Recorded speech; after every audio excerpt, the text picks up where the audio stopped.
वहीं यूपी में सियासी सरगर्मियों के बीच 2 दिन से सूबे के मुखिया योगी आदित्यनाथ दिल्ली दरबार में हैं। कल अमित शाह से मुलाकात की थी और आज प्रधानमंत्री मोदी से मिले हैं। इस दौरान बताया जा रहा है कि मंत्रिमंडल विस्तार में नए चेहरों और मिशन 2022 को लेकर विस्तार से चर्चा हुई है। इसके साथ ही सहयोगी दलों के लिए क्या प्लान है, इस पर भी आलाकमान के साथ सीएम ने चर्चा की है। ये रिपोर्ट आप देखिए।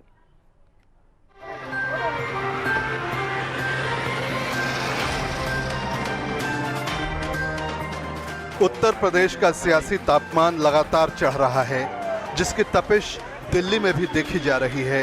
मंत्रिमंडल विस्तार और मिशन 2022 के अटकलों के बीच यूपी के मुखिया दिल्ली दरबार पहुंच गए। गुरुवार को अमित शाह से मुलाकात की और शुक्रवार सुबह करीब 11 बजे प्रधानमंत्री नरेंद्र मोदी से मिलने पीएम आवास पहुंच गए। दोनों के बीच करीब 1 घंटे से ज्यादा देर तक कई अहम मुद्दों को लेकर चर्चा हुई। सूत्रों के हवाले से जो खबरें मिल रही हैं, उसके मुताबिक बताया जा रहा है कि मंत्रिमंडल विस्तार में जिन चेहरों को शामिल किया जाना है, उन पर गहन मंथन हुआ। अपना दल, निषाद पार्टी समेत सहयोगी दलों को लेकर भी चर्चा हुई। मिशन 2022 को लेकर आगे क्या रणनीति होगी, इस पर विचार विमर्श हुआ। संगठन को लेकर भी प्रधानमंत्री से गहनता के साथ बातचीत हुई। कोरोना की तीसरी लहर से निपटने के इंतजाम के बारे में सीएम योगी ने पीएम को बताया। वैक्सीनेशन को लेकर कैसी तैयारी है, इस पर भी प्रधानमंत्री को बताया। इससे पहले गुरुवार को मुख्यमंत्री योगी आदित्यनाथ ने गृह मंत्री अमित शाह से भी मुलाकात की। करीब 1 घंटे से ज्यादा देर तक चली बैठक में यूपी के सियासी हालात समेत कई मुद्दों को लेकर चर्चा हुई।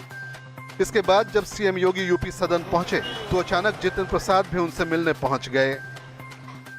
सर, जो मुलाकात रही है, क्या बातचीत हुई है योगी जी से? नहीं, आज मेरा जो भारतीय जनता पार्टी ज्वाइनिंग के बाद मुख्यमंत्री जी से मेरी भेंट हुई, शिष्टाचार भेंट थी। सर, कुछ आपकी भूमिका उत्तर प्रदेश में क्या रहेगी, इस पर कोई चर्चा हुई है? वो कुछ नहीं, शिष्टाचार के नाते पहली बार मुझे जो स्थान मिला है भारतीय जनता पार्टी परिवार में, और हमारे मुख्यमंत्री हैं, तो उसी पे बस बात।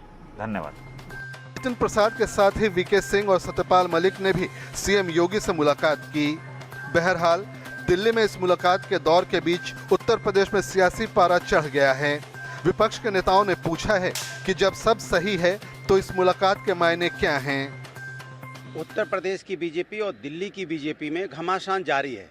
दोनों के बीच में सुलह की मीटिंगों का दौर भी जारी है। अब दिक्कत यह है कि उत्तर प्रदेश की बीजेपी पे लगता है दिल्ली की बीजेपी भारी दिखाई दे रही है। जिस तरह से बॉडी लैंग्वेज मिलने की अगर दोनों की आप देखेंगे तो ऐसा लगता है कि केंद्र की बीजेपी उत्तर प्रदेश की बीजेपी भारी दिखाई दे रही है, और उत्तर प्रदेश की बीजेपी के ऊपर में केंद्र फैसले ले रही है। माने किसको पार्टी में ज्वाइन करना है, किसको मंत्री बनाना है, किसको मंत्री नहीं बनाना है, ये उत्तर प्रदेश की सरकार नहीं तय कर पा रही है। ये सरकार केवल सत्ता में कैसे बने रहे, इसके गुणागणित में लगी है। मैं समझता हूं प्रधानमंत्री और गृह मंत्री इन मुद्दों पर चर्चा करते तो उत्तर प्रदेश के बारे में शायद कुछ नया हो सकता था, लेकिन अब भारतीय जनता पार्टी की सरकार से किसान, नौजवान, गांव गरीब विश्वास खो चुका है। इस सरकार लाख बैठक करने जाना तय है। वैसे भी उत्तर प्रदेश का प्रशासन तो प्रशासनिक अधिकारियों के हिस्से था, लेकिन अब थोड़ा बहुत दखलंदाजी थी, वो भी खत्म हो गई है।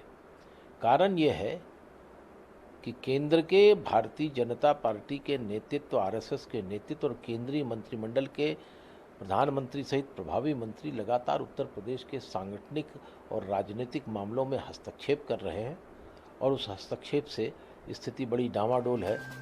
बहरहाल इन सियासी गहमागहमी के बीच पार्टी के बड़े नेताओं से योगी आदित्यनाथ की मुलाकात के कई मायने निकाले जा रहे हैं। सत्ता पक्ष अपने सियासी चश्मे से इस मुलाकात को परख रहा है, तो विपक्ष की अपनी दलील है।